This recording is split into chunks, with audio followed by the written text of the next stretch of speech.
Okey, Assalamualaikum warahmatullahi wabarakatuh dan selamat sejahtera. So, kali ini kita akan sambung pula untuk aktiviti penyelidikan pasaran dan produk. So, sebelum ni kita dah go through contoh-contoh ataupun metodologi yang kita boleh guna untuk buat penyelidikan, dan sekarang ni kita akan tengok pula aktiviti penyelidikan pasaran dan produk lah secara lebih detail. So, untuk tujuan kenapa kita kena buat atau kita kena belajar untuk kali ini adalah yang pertama, supaya kita dapat tata cara menjalankan sesi temu bual. Seterusnya adalah format soal selidik, jadual temu bual, kaedah mengedarkan borang soal selidik dan prosedur untuk mendapatkan maklumat. So, kita akan tengok yang pertama sekali adalah prosedur dalam mengendalikan sesi temu duga. Jadinya, temu bual atau temu duga ni sangat berguna apabila kita nak dapatkan cerita di sebalik pengalaman peserta. That's why, selalunya macam kita pergi interview kerja, mostly kita punya penemu duga akan tanya dulu kerja kat mana, berapa pengalaman, cuba cerita sedikit pasal pengalaman. Sebabnya dalam sesi temu duga ni, kita memang akan keluarkan pengalaman kita. Jadinya dalam temu duga, kadang-kadang dia punya data tu sendiri, kita boleh dapat data kualitatif, dan dalam masa sama kita juga boleh dapat data kuantitatif. So, kalau dia kata kat sini tengok, dia kata contohnya, untuk menyiasat lebih lanjut jawapan mereka, biasanya soalan terbuka ditanya semasa temu duga. Which mean, dia memang dah ada satu, kita panggil satu soalan yang dah tetap, dah memang dah ada jawapan. Tapi disebabkan diorang perlukan lagi jawapan yang tepat, jawapan yang menyeluruh ataupun jawapan yang lebih detail, diorang ataupun penemu duga ni tend ataupun lebih suka untuk keluarkan untuk tanya soalan terbuka. Contohnya, berapa lama berminat tak bekerja dalam bidang pemasaran? Dia kata ya. Dan bila ya tu, kenapa berminat?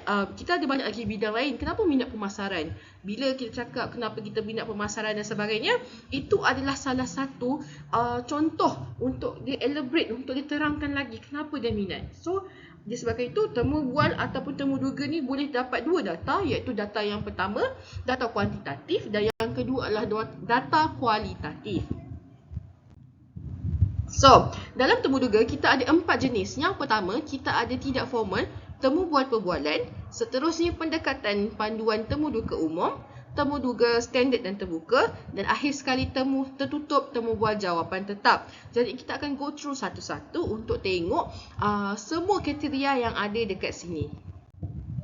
So, untuk temu bual formal, untuk tidak formal, temu bual perbualan, di mana dalam ni kita tak ada letak soalan, kita tak ada mengharapkan apa-apa jawapan yang kena-mengena. Bukan kena-mengena, dia lebih kepada kita tak mengharapkan jawapan yang boleh membantu kita untuk kita teruskan lagi conversation. Mostly untuk tidak formal ni, soalan lebih spontan, dia lebih mengikut arus. Contohnya, nama siapa? Oh, nama saya Ada, saya tinggal di sini sendiri. Oh, kerja kat mana, apa semua. Itu kiranya mengikut arus secara spontan. Dia tak ada guideline, dia tak ada soalan, dia tak ada jawapan yang kita harapkan, just untuk mengikut arus. Mostly untuk temu bual tidak formal ni, temu bual perbualan, untuk mengenali seseorang, lebih sesuai untuk kenali seseorang lah, sebabnya mengikut arus, dan dia more kepada orang nak cerita tu. Kita as a petanya, as a penemu duga, kita ikut je flow dia. Okay, next, pendekatan panduan temu duga umum, di mana pendekatan panduan ni bertujuan untuk memastikan bahawa bidang maklumat umum yang sama dikumpulkan daripada setiap orang yang temu duga. Ini memberikan lebih tumpuan daripada pendekatan perbualan, tetapi masih membenarkan tahap kebebasan dan kebolehsuaian dalam mendapatkan maklumat daripada orang yang ditemu bual. Which mean dalam ni adalah pendekatan panduan ni, kita ada satu guideline. Kita tanya dia kan, kita ada satu buat kotak, okey, kita nak tanya pasal pengalaman pekerjaan dia. Dan masa kita tanya pengalaman pekerjaan tu, semua orang akan dapat jawab soalan yang sama. Dan kita tahu, oh, orang ni dia punya pengalaman 3 tahun, orang ni pengalaman dia 4 tahun, dan dia dah ada satu set jawapan lah, kertas kosong untuk kita ni, untuk kita isi sebagai penemu duga dalam tu. Kiranya dia still ada bebas, dia boleh diubah sesuai, tapi kita still lagi kena ikut panduan. That's why nama dia panduan temu duga umum. So, temu buka standard dan terbuka. So, mostly soalan terbuka ialah responden ni bebas nak pilih cara jawab soalan macam mana. Saya tanyalah contohnya, pernah tak pergi ke Cameron Highland? Responden ataupun orang yang jawab soalan boleh je ngangguk ke, nak jawab ke, menggunakan bahasa isyarat ke, tak ada masalah. Kita tak tetapkan cara jawapan tu macam mana. That's why nama temu bual standard dan terbuka. Kadang-kadang kita letak soalan yang kita nak bagi, tapi responden kita punya orang yang kita interview tu, dia boleh jawab dalam keadaan apa sahaja, tak ada masalah lah. Kiranya sesuka hati dia nak jawab apa pun. So, sekarang kita tengok tertutup, temu bual jawapan tetap. Dalam tertutup ni dia kata orang yang ditemu bual ataupun responden yang kita tanya tu, dia ada soalan yang sama dan diminta memilih jawapan daripada set alternatif yang sama. Maksudnya dia punya tu sama je, dia hanya perlu jawab apa yang sepatutnya ditanya oleh penemu duga. Contohnya adalah awak dah berkahwin ke belum? Ya atau tidak? Dia kata ya. Next dia tanya, umur awak adakah di atas 18 tahun ataupun di bawah 18 tahun? Atas 18 tahun. Kiranya orang yang jawab soalan tu ataupun responden hanya perlu jawab apa yang ditanya sahaja dan apa yang diberi jawapan. Tak boleh nak elaborate, tak boleh nak cerita, hanya bagi tahu apa yang ditanya sahaja dan diberi jawapan. So, macam mana pula kita nak buat temu duga ni? Boleh ke saja je terus je keluar, terus je tanya? Tak boleh ya. So kita ada beberapa langkah, di mana langkah pertama kita kena sediakan bahan temu bual. Sama ada kita nak sediakan panduan, kita nak sediakan jawapan, kertas, apa semua kita boleh sediakan situ. Seterusnya, langkah kedua, kita akan tulis panduan temu duga. Tadi kita sediakan je, sekarang ni kita akan tulis. Saya pertama nak tanya mengenai macam mana langkah-langkah bekerja di sebelum ni. Apa dia buat? Berapa pengalaman dia dan sebagainya. Nombor 3 pula, mengendalikan sesi temu bual. Ini bila kita dah apa semua, ini adalah sesi interview lah. Kita buat macam mana, kita tanya dia, kita temu bual dia pengalaman, tarikh, apa dia rasa dan sebagainya di sesi yang ketiga, langkah yang ketiga ni. Dan keempat adalah mentranskripsi temu bual. Apa yang kita tanya tadi tu, kita olah kembali menjadi data yang lebih mudah, data yang mengikut satu-satu soalan supaya lagi senang orang ataupun interviewer tu nak collect data. Sebabnya dekat bahagian 5 ni, iaitu bahagian di sini, merekod dan menganalisis data ni perlu diambil semasa mentranskripsi data ni lah, ataupun mentranskripsi data ni kepada merekod data dan menganalisis. So, langkah ini adalah salah satu langkah yang paling penting. Jika salah di langkah 4, automatik langkah di 5 salah. So, apa sahaja yang penemu duga dan tukang jawab atau responden jawab tu, awak kena rekodkan. Mostly apa yang penemu duga ataupun penyelidik buat, kita akan pasang recorder, kita akan pasang voice recorder untuk pastikan bila sesi transkripsi ni berlaku, dia tak akan ada kesalahan dan kita boleh ikut apa jawapan yang sebenarnya dan akhirnya merekodkan dan menganalisis data tersebut.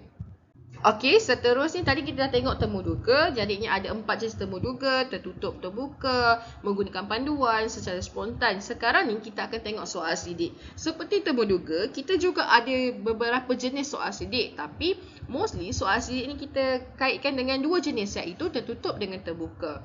Sebelum kita pergi lebih lanjut mengenai soal selidik ni, kita tengok dulu apa maksud dia dan apa itu soal selidik.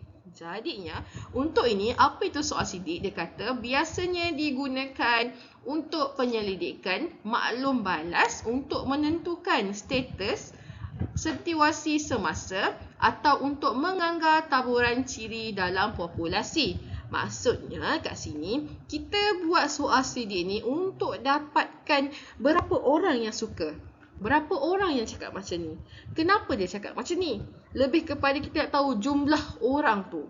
So, dia kata lagi, menulis soal selidik tinjauan adalah salah satu peringkat paling kritikal dalam proses pembangunan tinjauan. Kebanyakan pembinaan soal selidik tinjauan adalah akal, tetapi terdapat selok belok yang diketahui oleh pengarang tinjauan. adalah wajar untuk mengkehendaki konsep ditarifkan dengan jelas dan soalan diutarakan dengan jelas. Jika tidak, data yang terhasil akan mengelirukan dengan serius. Maksudnya kat sini, bila kita buat soal selidik, kita ada step by step yang kita kena tanya dan soalan serta objektif macam mana kita nak capai matlamat kita last tadi. Kan masa mula-mula hari tu, kita belajar yang pertama sekali adalah membina matlamat kan. Kita ada smart goal kita tu. Katakanlah smart goal kita ni, kita kata kita nak buat produk baru berasaskan ikan, tapi orang yang tak makan ikan, orang yang allergic kepada ikan pun boleh makan. So, matlamat tu kita dah ada. Sekarang ni objektif untuk kita nak tahu pasaran punya pendapat. So, apa yang kita nak buat adalah kita kena pastikan soalan-soal selidik kita ni kena dengan objektif kita. Dalam masa yang sama, dia boleh capai kepada matlamat smart goal yang kita buat sebelum ni. So, kita tengok dulu jenis dia. So, kan tadi saya kata ada dua jenis soal selidik kan. So, yang pertama kita ada soal selidik soalan terbuka dan soalan tertutup. Soalan terbuka ni mostly soalan dia berbentuk bebas. Maksudnya responden boleh jawab apa sahaja berdasarkan dia rasa dia punya kesukaan, minat, dia rasa apa. That's why nama dia terbuka. Dan sifat kepada soalan terbuka ni adalah kualitatif, di mana kualitatif ni adalah salah satu sifat data yang kita tak boleh nak kira. Kita tahu dia berdasarkan feeling. Kiranya kita kan tak boleh nak estimate, kita tak boleh nak kira macam mana perasaan seseorang. Contohnya lah saya tanya, macam mana perasaan awak hari ni? Suka ke, tak suka ke? Kita tahu macam tu je lah. Kita tak tahu berapa tahap suka dia, berapa tahap tak suka dia. That's why untuk soalan terbuka ni, dia more tu perasaan, more kepada emosi seseorang, minat seseorang. So, teknik penyelidikan pula, dia kata bergantung kepada soalan dan jawapan terbuka dan subjektif. Maksudnya kita tak boleh nak tahu numbering sebenar perasaan dia. Dia sangat umum dan apa yang kita boleh kira adalah berdasarkan dia suka atau tidak. Tapi kita tak tahu secara detail. Daripada skala 1 sampai 5 berapa suka dia. Itu kita tak tahu. That's why nama dia terbuka dan dia lebih kepada data kualitatif. So next. Soalan tertutup pula. Soalan tertutup ni, dia meninggalkan responden untuk jawapan yang terhad dan pilihan sempit. Maksudnya, kita dah sediakan jawapan tu awal-awal. Responden hanya boleh pilih jawapan berdasarkan apa yang diberi sahaja. Tak boleh nak jawab lain. Macam soalan terbuka tadi, tak kisahlah nak jawab apa sekalipun, tak ada masalah. Tapi tertutup ni, dia suruh awak bulat satu saja, awak kena bulat satu. Dan ini lagi senang sebabnya kita nak kira. Kita tahu tahap dia kat mana sebab dia boleh dikira. Berbanding dengan soalan terbuka tadi, kita nak kira pun kita tak tahu nak kira kat mana. So, sifat untuk soalan tertutup, soalan-soal selidik tertutup ni more kepada kuantitatif, mudah dikira, mempunyai numbers, boleh dijadikan graf dan sebagainya. Dan jawapan juga disediakan oleh petanya ataupun oleh penyelidik. That's why kebanyakan syarikat ataupun kalau kita tengok kat luar, dia nak buat produk baru ke, dia nak dapatkan data pelanggan ke, kebanyakan dia menggunakan data soalan tertutup ni. Lagi mudah nak kaji, lagi senang untuk kita dapatkan dan most important adalah bila data tu lagi kita panggil genuine ataupun data tu lagi bagus ataupun data tu boleh dipercayai lah. Okey, ini adalah contoh kepada soalan tertutup dan terbuka. Kalau kita tengok kat sini, soalan tertutup ni adalah soalan terbuka ni adalah soalan yang ada jawapan tak ada. Kita kena buat sendiri. Tapi untuk soal selidik tertutup ni, dia ada jawapan yang diberi. Just kita type sahaja ataupun kita tikkan sahaja pada ruang yang sepatutnya. Okey, tadi untuk soalan terbuka, dia tak ada pilihan jawapan, dia tak ada jenis-jenis soalan jawapan, tak ada tau. Tapi untuk soalan tertutup ni, kita ada dua jenis soalan ataupun dua jenis cara nak jawab. Untuk responden kita lah. Yang pertama, kita ada soalan dikotomi, di mana kita memberi soalan dan responden hanya boleh menjawab ya atau tidak atau benar atau salah. Mostly untuk bahagian dikotomi ni selalunya sesuai untuk kita tanya tentang pendapat seseorang dan lagi senang untuk kita nak extract dia lah jadi data. Dan kalau tengok sini kat contoh dia adalah dia kata apakah what do you think of Starbucks? Suka atau tak suka? Itu sahaja. Dia tak boleh tanya suka ke, tak suka ke, suka sikit, boleh lah, tak boleh. Dia hanya dua soalan iaitu ya atau tidak. Dan mostly dikotomi ni kita menggunakan ikon untuk menjadi jawapan kepada soalan kita. Tapi berbeza pula dengan soalan aneka pilihan. Soalan aneka pilihan kita ada skala pula. Daripada suka, tak suka, sederhana dan sebagainya. So, apa itu soalan tertutup? Dia kata kat sini, mudah dan fleksibel serta membantu pekaji mendapatkan data yang bersih dan mudah dianalisis. Ia biasanya terdiri daripada batang soalan, jawapan yang betul, alternatif terdekat dan pengalih perhatian. Maksudnya kat sini, dia akan tanya, adakah anda suka minum di Starbucks? Dia kata, ya, sedikit, bolehlah. Ataupun tidak berminat ataupun tak langsung. Itu adalah contoh aneka pilihan. Untuk aneka pilihan ni lagi bagus sebabnya penyelidik boleh kaji betul-betul kita punya responden ni suka ke tak suka ataupun dia main-main sahaja. Lagi senanglah kita nak cerap data dia, kita nak tahu apa pendapat pengguna mengenai satu benda tu berbanding dengan soalan dikotomi tadi. So, ada 4 jenis dalam aneka pilihan tadi. Kita ada 4 jenis soalan yang kita boleh buat atau kita boleh bagi responden kita jawab. Yang pertama, kita ada skala Likert. Yang kedua, kita ada skala penilaian. Ketiga, kita ada senarai semak soalan aneka pilihan. Dan akhir sekali, kita ada soalan aneka pilihan susunan kedudukan. So, kita pergi go through satu persatu dulu. Okey, yang pertama kita akan tengok soalan aneka skala Likert di mana soalan penutup ini ataupun soalan tertutup ini selalunya kita akan bagi dia 5 option penunjuk ataupun skala 5 penunjuk atau lebih di mana responden dikehendaki melengkapkan soal selidik yang memerlukan mereka untuk tunjuk sejauh mana yang diorang setuju ataupun tidak. So kalau kita tengok contoh kat bawah ni, kita ada tengok dia bagi betapa puasnya kita dengan tiga tools dekat bawah ni lah. Adakah kita berpuas hati dengan website, dengan customer service yang diberikan, serta dengan produk. So katakan dia sangat setuju, dia sangat rasa berpuas hati, so dia tariklah sampai yang nombor 5. Kalau dia tak setuju, langsung tak setuju, dia boleh tak tarik yang pertama. So ini lagi senang as a pekaji. Data macam ni lah yang akan senangkan kita sebabnya dia dah ada. Kita tak perlu nak tafsir satu-satu. Kita hanya kira berapa orang yang jawab 5, berapa orang jawab 3, 4, 2 dan 1 terpulang ke berapalah skala yang kita bagi tu. Seterusnya adalah soalan aneka pilihan skala penilaian di mana dalam soal selidik ini, soalan tinjauan tertutup ini memerlukan responden untuk memberikan nilai tetap sebagai pro-respon. Biasanya dalam angka, bilangan mata skala ataupun bergantung kepada jenis soalan yang ditanya oleh penyelidik.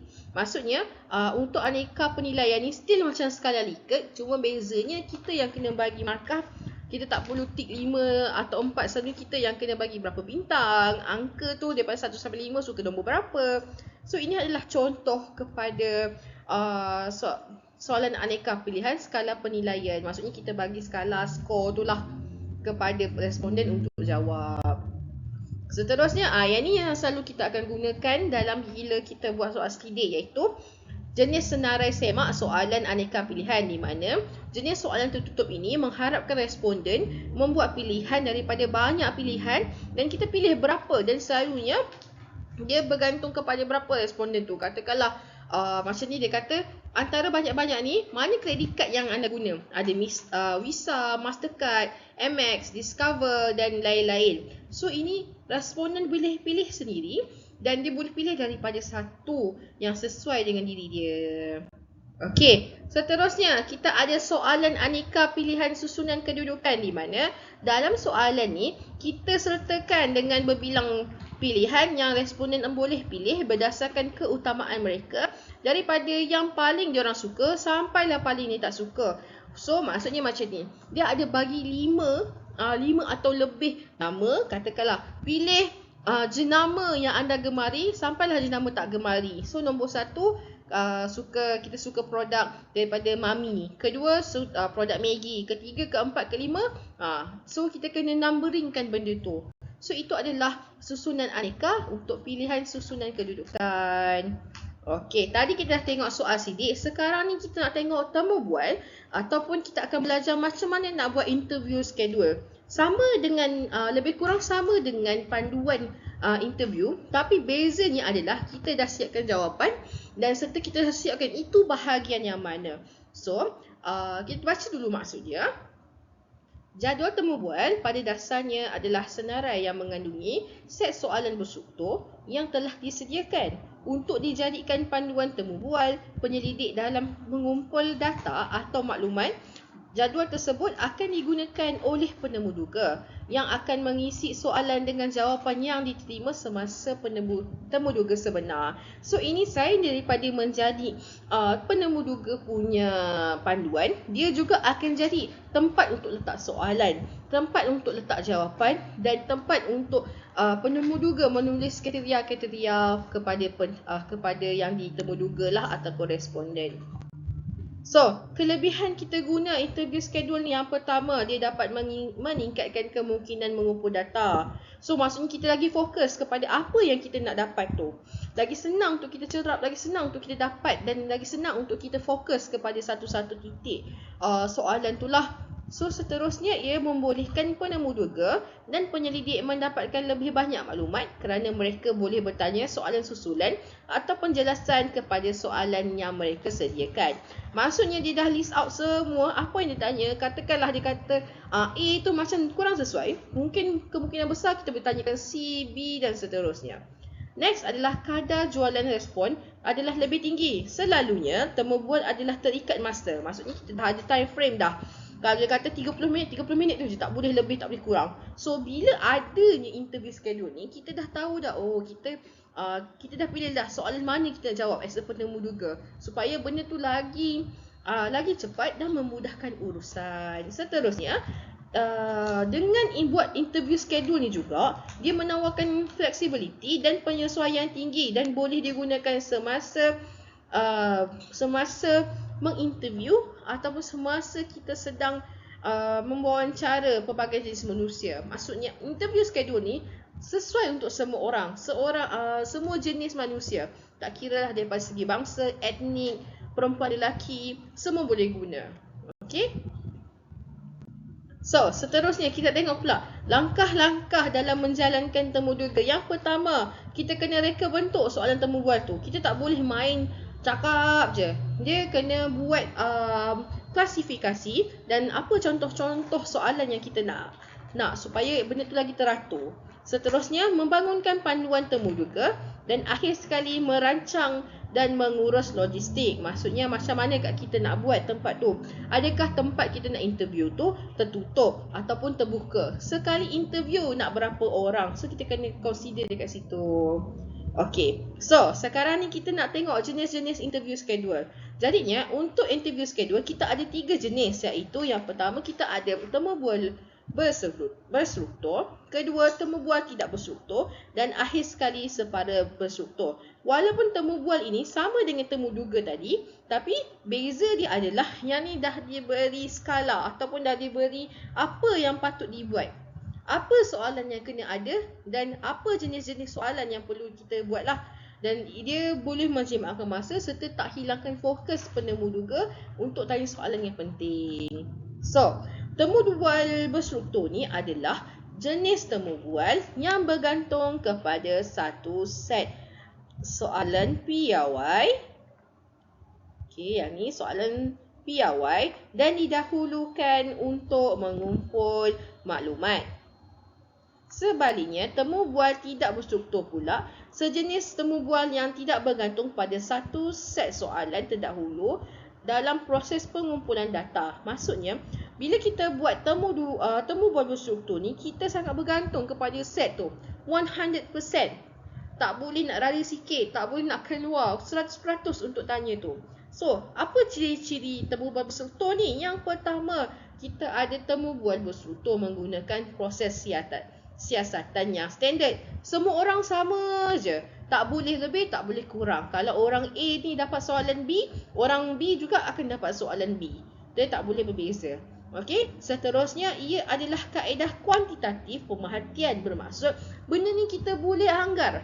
Kita tahu berapa orang yang boleh jawab, berapa orang tak boleh jawab. Adakah soalannya sama? Sebabnya kita dah strukturkan, kita dah tahu apa dia nak jawab dan kita memang harapkan jawapan yang sama. Seterusnya adalah temu bual jenis ini bersifat turutan. Maksudnya dia dah ada sequences dia. Awak tak perlu nak fikir, nak tanya apa lepas ni, tak perlu. Memang dah siap, hanya perlu tanya saja soalan tu dan tik ataupun tuliskan balik apa jawapannya di dalam kertas panduan itu. Okey, kita akan tengok pula kelebihan serta kelemahan untuk temu bual berstruktur ni. Yang pertama, kelebihannya adalah temu bual berstruktur ni lebih tertumpu kepada ketepatan jawapan yang berbeza kerana data yang teratur dikumpulkan. Maksudnya kita dapat tengoklah orang A ni dia jawab macam mana, orang B jawab macam mana. Katakanlah kita boleh tengok walaupun konteks yang sama, kemungkinan besar ayat yang digunakan, dia punya cara jawapan, cara menjawab itu adalah salah satu yang kita akan tengok apabila kita buat temu bual secara berstruktur dan berpandu ini. Seterusnya, mereka boleh digunakan untuk berhubung dengan sampel besar populasi sasaran. Maksudnya, kita boleh anggarkan sama ada responden kita ni adalah orang yang kat luar. Kemungkinan besar. So, kita boleh tengok berdasarkan daripada temu bual yang berlaku ni lah. Seterusnya, replikasi merentas berbilang sampel menjadi mudah kerana struktur temu bual yang sama. Maksudnya, kita boleh go through semua benda. Soalan yang sama, responden yang kita rasa hampir sama, jawapan yang hampir sama, tapi dia punya cara jawab je lain. Okey, contohnya katakanlah saya suka makan nasi ayam. Mungkin orang A cakap nasi ayam adalah kegemaran saya, tapi yang penting dia punya konteks ataupun konten itulah nasi ayam tu. Seterusnya adalah hubungan pekaji dan responden tidak formal. Maksudnya kemungkinan besar yang dilakukan tu bukanlah secara formal. Mungkin akan duduk tepi jalan je bersama-sama bertanya, ataupun dia berlaku dalam keadaan yang sedang dalam dekat pasar raya ke, bertanya tentang produk dan sebagainya. Tak perlu untuk kita duduk untuk berhadapan ke depan. Boleh juga, tapi kadang-kadang dia punya respon tu tak formal. Mungkin responden tidak menggunakan bahasa yang sesuai. Mungkin responden juga rasa terlalu terikat, ataupun responden rasa terlalu tak selesa. Jadinya responden akan lebih menggunakan bahasa yang tak formal. That's why dia kata hubungan tu tak formal lah. Okay. Seterusnya, kelemahan dia pula skop penilaian terhad keputusan yang perolehi. Disebabkan dia ni dah berpandu, maksudnya dah ada panduan dan kita pun expect untuk dia jawab satu jawapan. So kemungkinan besar dia punya keputusan tu tak membesar. Kita tak dapat tahu dia ni apa sebenarnya. Mungkin kita boleh cakap macam nasi ayam. Nasi ayam tak semestinya nasi ayam yang biasa. Kemungkinan nasi putih dengan ayam. Kemungkinan nasi putih dengan ayam kicap dan sebagainya. Okey, next adalah ketepatan maklumat mengatasi butiran maklumat. So maksudnya berdasarkan butiran maklumat tu, kita memang akan dapat banyak dan sebagainya, tapi ketepatan tu kita tak pasti sama ada dia tu betul-betul ke tidak. Sebabnya kita tak tahu. Kita hanya tahu apa yang kita nak sahaja. Okey. Contohnya lah, kita tanya, adakah anda suka nasi ayam? Ya, saya suka nasi ayam. Ataupun nasi ayam adalah kegemaran saya. Sebabnya kita dah tanya. Kita betul-betul nak tanya dia suka nasi ayam tak? Tapi dalam masa yang sama dia suka nasi lain. Macam tu. So that's why lah masalahnya dekat temu bual berstruktur ni. Dia dah dipandu dan kita dah expect dah dia untuk jawab soalan yang sama. Next, responden terpaksa memilih daripada pilihan jawapan disediakan. Mungkin dia akan bagi soalan macam antara nasi ayam, nasi lemak dan nasi goreng, manakah kegemaran anda? Maksudnya responden ni dia tak suka nasi semua tu, dia suka nasi lain. Mungkin dia suka nasi pelangi, mungkin dia suka nasi hujan dan sebagainya. Dia tak dapat nak pilih kegemaran dia disebabkan hanya 3 choice tadi sahaja yang dia beri. Itu adalah kelemahan kepada temu bual berstruktur.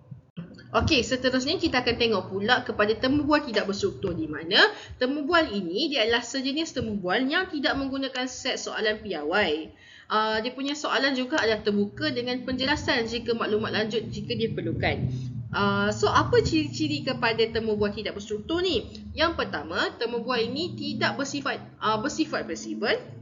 Which mean dia suka hati dia nak tanya, tiba-tiba nak soalan lain, tiba-tiba tanya pasal personal life, tiba-tiba tanya pasal pekerjaan. Dia sesuka hati dia, tak ada masalah lah sebabnya dia tidak berstruktur.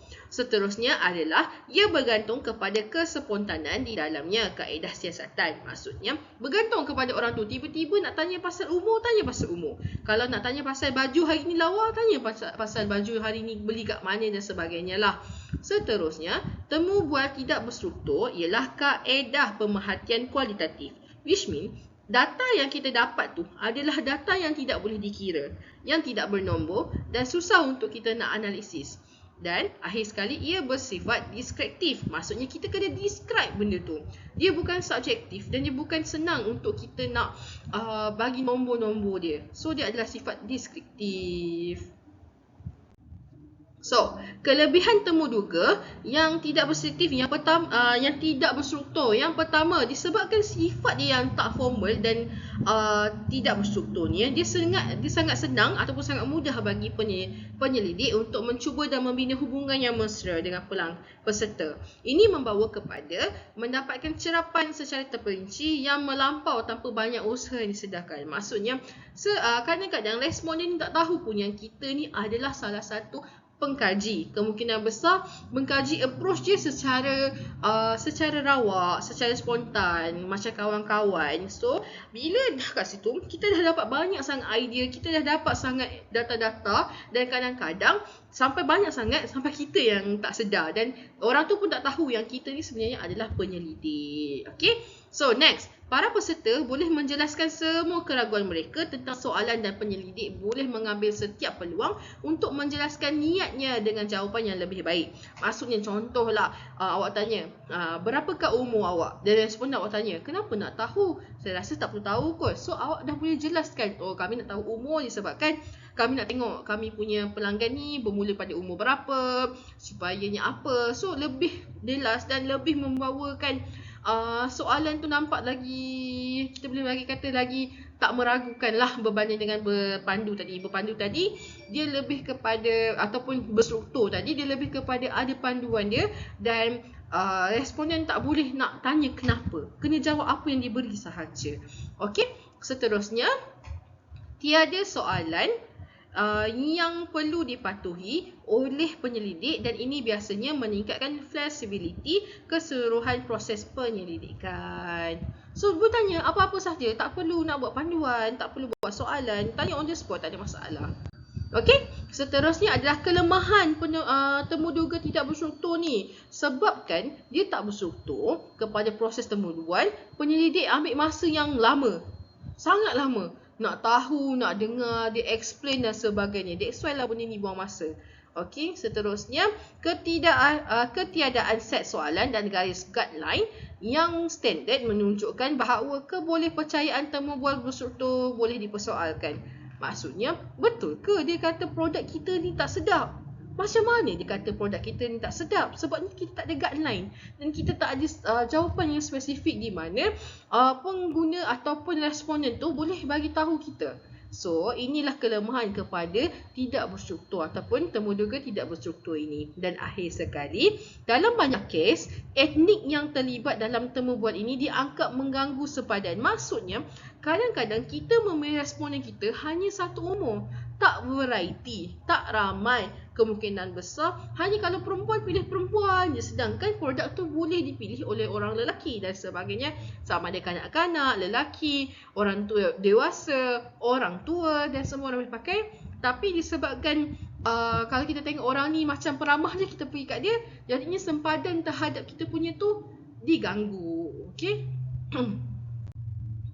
So, tadi kita dah tengok kita dah tengok tidak berstruktur dengan berstruktur. Sekarang ni kita nak tengok separuh struktur. Dalam separuh struktur ni, dia adalah gabungan kepada struktur tadi dengan tidak berstruktur. Kita boleh tanya mengikut panduan, tapi dalam masa yang sama kita boleh tanya mengikut suka kita ataupun kespontanan kita.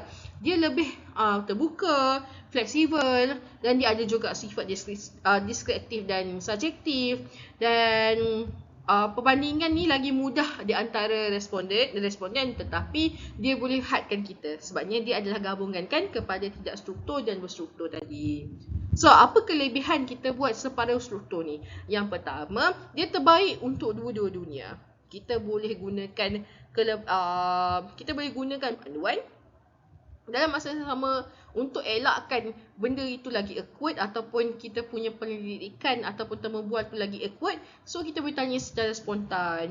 Next, tiada gangguan. Sebabnya, keupayaan untuk mereka bentuk rangka kerja tematik ataupun sistematik terlebih dahulu memastikan kedua-dua penemuduga dan peserta tetap menjalankan tugas, mengelakkan gangguan sambil menggalakkan komunikasi dua hala. That's why lah kelebihan kita buat separuh berstruktur ni. Okey, seterusnya adalah perincian dan kekayaan. Walaupun kaedah yang serupa dengan temu bual berstruktur, soal sidik dan tinjauan, temu bual separuh struktur ni memperkenalkan lebih terperinci. Maksudnya memang kita ikut panduan dan dia sendiri boleh elaborate dekat panduan tu. Kenapa terjadi macam ni? Kenapa dia pilih ya? Apa bezanya dengan tidak dan sebagainya.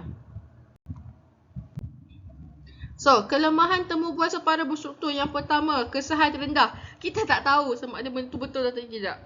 Sebabnya kesahan dia ada rendah. Dia ada. Dia boleh disahkan tapi dia punya tahap kepercayaan tu rendah. Okey? Seterusnya adalah resiko berat sebelah yang tinggi. Maksudnya kita kalau benda tu kita rasa patut untuk kita kata patut je. Kadang-kadang benda tu tak patut pun ataupun benda tak sesuai pun, tapi kita disebabkan kita ni hati kita dah cakap, oh benda ni patut ni, tak boleh kalau tak patut, sesuai patut. So kita akan keluarkan benda yang sama je dan membuatkan responden kita pun percaya kepada kita. Dan seterusnya, suka untuk membangunkan soalan temu bual separuh berstruktur yang baik. So dia memang ada pro and con. Setiap temu bual ni mesti ada pro and con. So macam yang ni pula dia kata dia tak boleh nak jadi yang terbaik. Katakan dia nak jadi dia nak jadi berstruktur pun tak sangat, nak jadi tidak berstruktur pun tak sangat. So dia macam susah sikit lah untuk buat soalan dia. Okey, seterusnya tadi kita dah tengok temu bual, kita dah tengok soal sidik, kita dah tengok temu duga. Sekarang ni kita nak tengok pula cara untuk kita kendalikan soal sidik. Yang tadi yang ada tertutup dengan terbuka soal sidik tu kan. So, ada dua cara untuk kita edarkan tinjauan ni. Yang pertama adalah melalui dalam talian. Contohnya macam media sosial, laman web dan sebagainya. Dan satu lagi adalah luar talian di mana kita guna telefon, mail dan bersemuka. So, okey, pernah tak kita pergi satu laman web ke, kita pergi laman web website berita ke, kita pergi TikTok ke kan, tiba-tiba bila kita scroll TikTok tu dia keluar macam ni, adakah video di atas memberikan pengajaran? Lepas tu kita kata ya, tidak, boleh, tak disarankan dan sebagainya. Itu adalah salah satu contoh tinjauan atas talian. Selain pada itu, tinjauan atas talian ni juga kita ada email, kod QR, berasaskan web dan media sosial. Contohnya tinjauan kod QR ni adalah bila kita macam nak dapat hadiah. Contohnya macam MACD dulu. MACD dia ada nak tahu tahap skala tempat tu macam mana. Sekiranya kita berjaya jawab dia punya, bukan berjaya, kalau kita dah jawab dia punya soalan-soalan sidik dekat QR tu, kita boleh dapat aiskrim free. Kita dapat dia punya air. Dulu masa saya tu ada air macam air Sloopy tu, tapi dia perisa je lah, Coca-Cola dengan nyawa seunggu tu. So, bila kita berjaya, kita akan dapat tu. Dan itu adalah contoh soalan-soal sidik yang secara online lah. Dan akhir sekali berasaskan web dan media sosial.